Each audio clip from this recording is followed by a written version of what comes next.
আসসালামু আলাইকুম। আসসালামু আলাইকুম dear viewer, top business solution পক্ষ থেকে আপনাদের আবার স্বাগতম। তো আজকে আপনাদের যে বিষয় নিয়ে আলোচনা করব, ওভারভিউ অফ কোম্পানি অ্যাক্ট 1994, বাংলাদেশে কোম্পানি অ্যাক্ট নিয়ে আপনাদের সাথে আলোচনা করব। এটা একটু সামারি তুলে ধরবো আর ওভারভিউতে তুলে ধরবো। আশা করি এরপরে ধীরে ধীরে কোম্পানি অ্যাক্ট বিস্তারিত আলোচনা করা যাবে। তো ভিউয়ার, চলুন আর দেরি না করে টপ বিজনেস সলিউশন পক্ষ থেকে আপনাদের নিয়ে যাচ্ছি আজকের topics, overview of company act 1994। এটার ব্যাপারে আপনাদের আলোচনা, বাংলাদেশের যে কোম্পানি অ্যাক্ট রয়েছে সেই কোম্পানি অ্যাক্ট নিয়ে আপনাদের একটা সামারি, একটা ওভারভিউ দেওয়ার চেষ্টা করব। আশা করি আপনারা উপকৃত হবেন। আর উপকৃত হলে অবশ্যই আমার এই চ্যানেলটিকে সাবস্ক্রাইব করবেন, পরবর্তীতে যাতে আপনারা আরও ইম্পর্টেন্ট ভিডিও বা টপিকস নিয়ে আলোচনা করলে যাতে আপনারা সহজে দেখতে পারেন এবং সহজে জানতে পারেন। আপনাদের জানার জন্যেই আমার এই প্রসেসটা। তো চলুন আমরা কোম্পানির একটা সামারিটা জানাইছি। কোম্পানি আইন হলো 1994 সালের, খণ্ড হলো 11টি, ধারা হলো 404টি, আর তফসিল আছে 12টি।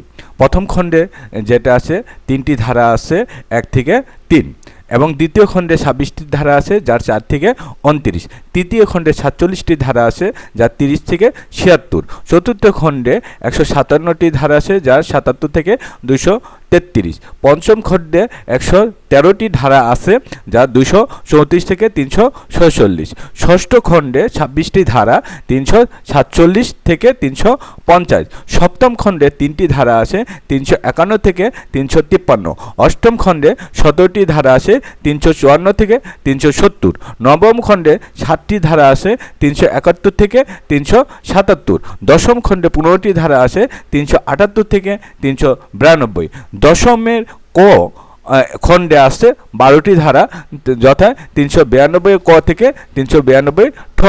11তম খণ্ডে আছে 12টি ধারা যা 393 থেকে 404। এই মোট 404টি ধারা আছে কোম্পানিতে। এখন আমরা প্রথম খণ্ডে যে 3টি ধারা আছে সেই 3টি ধারা আমি স্বাভাবিকভাবে আপনাদের দেখানোর চেষ্টা করব। এগুলো আপনাদের কোম্পানি অ্যাক্টে গেলেই পাবেন, সেখান থেকে আমার নেওয়া। এগুলো জাস্ট আপনাদের দেখানোর জন্য যাতে আপনারা সহজে এই ধারাগুলো পড়তে পারেন এবং বোঝার চেষ্টা করতে পারেন। যদি কোথাও বুঝতে অসুবিধা হলে অবশ্যই কমেন্ট বক্সে লিখবেন, আমি আপনাদের বুঝিয়ে দেওয়ার চেষ্টা করব। তো জানি প্রথম খণ্ডে প্রারম্ভিকে যে আছে সেটা হলো সংক্ষিপ্ত শিরোনাম অপরিবর্তন। এখানে সংক্ষিপ্ত ধারা প্রবর্তন, যা সংক্ষিপ্ত শিরোনাম রয়েছে শিরোনামগুলোকে কোম্পানি আইন সম্বন্ধে আলোচনা করা হয়েছে। তারপরে দ্বিতীয়ত বিষয় প্রসঙ্গে পরিপন্থী কোনো কিছু না থাকলে এই আইনের অর্থ বছরগুলো আলোচনা করছে। আদালত বলতে কী বোঝায় সেটা বলছে, কর্মকর্তা সম্বন্ধে কি বলে সেই সম্বন্ধে কর্মকর্তা কারা সেগুলো সংজ্ঞায়িত করা আছে। ম্যানেজিং এজেন্ট কি সেগুলো এখানে সংজ্ঞায়িত করা আছে। তারপরে ম্যানেজিং এজেন্টের কোনো নিয়মিত সংস্থা হলে সে উচ্চ সংস্থার পরিচালক ও ম্যানেজারগুলো কী কী সত্ত্বে কত ধারায় নিরীক্ষক সংজ্ঞাযুক্ত হবে না সেই ব্যাপারে বলা আছে। কোম্পানি সম্বন্ধে বলতে কিভাবে গঠিত হয় সেগুলো বলা আছে। জেল, আদালত, ডিবেঞ্চার, তফসিল বলতে কী বোঝায় সেগুলো বুঝাইছে। নির্ধারিত বলতে কী বুঝাইতেছে এখানে বলা আছে। তারপরে পরিচালক বলতে কী বোঝায়, পাবলিক কোম্পানি বলতে কী বোঝায়, প্রাইভেট লিমিটেড কোম্পানি কি, কোম্পানির শেয়ার যদি থাকে হস্তান্তর অধিকার বাধা নিষেধ আরোপ করে সেগুলোর সম্বন্ধে আলোচনা করছে। কোম্পানির শেয়ার ডিপোজিট যদি থাকে, চাঁদাদানি নিমিত্তে জনসাধারণ প্রতি এগুলোর সম্বন্ধে বলা আছে। এর সদস্য সংখ্যা এবং ব্যক্তিগত 50-এর সীমাবদ্ধ কতটুকু, প্রাইভেট লিমিটেড কতজন সীমাবদ্ধ থাকবে, পাবলিক লিমিটেড সেক্ষেত্রে সেটা আলাদা, মানে আনলিমিটেড। ব্যবস্থাপনা পরিচালক সম্বন্ধে বলা আছে। হ্যাঁ, তবে আর এর মধ্যে কী কী সত্য ব্যবস্থাপনা বললে তারপরে কি সত্য থাকে সেই সত্যগুলো উল্লেখ করা আছে, সেগুলো আপনারা বিস্তারিত পড়ে নেবেন। তারপরে আমরা দেখা যায় ব্যাংক কোম্পানি সম্বন্ধে একটা কি বলা আছে সেই সম্বন্ধে বলা আছে। বিদ্যমান কোম্পানি বলতে কি বলা আছে সেগুলো এখানে উল্লেখ করে দেওয়া আছে। বিমা কোম্পানি বলা আছে। ম্যানেজার বলতে কী বলছে, ম্যানেজিং এজেন্ট কারা, কোন ব্যক্তি সেই সম্পর্কে এখানে বলা আছে। তারপরে রেজিস্টার মানে কোম্পানি রেজিস্ট্রেশন বা নিবন্ধন করতে যে সম্বন্ধে বলা আছে সেই সম্বন্ধে এই যে বলা আছে। শেয়ার আর কি এগুলো সম্বন্ধে বলা আছে। সচিব কাহাকে বলে, কোম্পানি একটা সচিব আছে সেই সম্পর্কে বলা আছে। সংবিধিবিধি আর্টিকেলস মানে আপনার যে মেমোরিয়াল আর্টিকেল থাকে সেই সম্বন্ধে কোম্পানির থাকে, এবং তার সাথে কী শর্ত আছে সেই শর্তগুলো এখানে বলা আছে। আশা করে এগুলো পড়ে নেবেন। বিস্তারিত বলা আছে। সংঘ স্মারক মেমোরিয়াম অ্যাসোসিয়েশন আর্টিকেল সেখানে বললাম একটা কোম্পানির যখন আপনি রেজিস্ট্রেশন নেবেন তখন মেমোরিয়াম অ্যাসোসিয়েশন থাকে, আর্টিকেল থাকে, সেগুলো কাজের বিশদ বিবরণ থাকে। সেই আর্টিকেলে কী কী নিতে হবে সেই সম্বন্ধে এখানে বলা আছে। তারপরে আপনার বিদ্যমান কোম্পানির যে পূর্বে বা শেয়ার অগ্রাধিকার শেয়ার এই সম্বন্ধে বলা আছে। দফায় খ সব শর্তগুলো উল্লেখ করা আছে।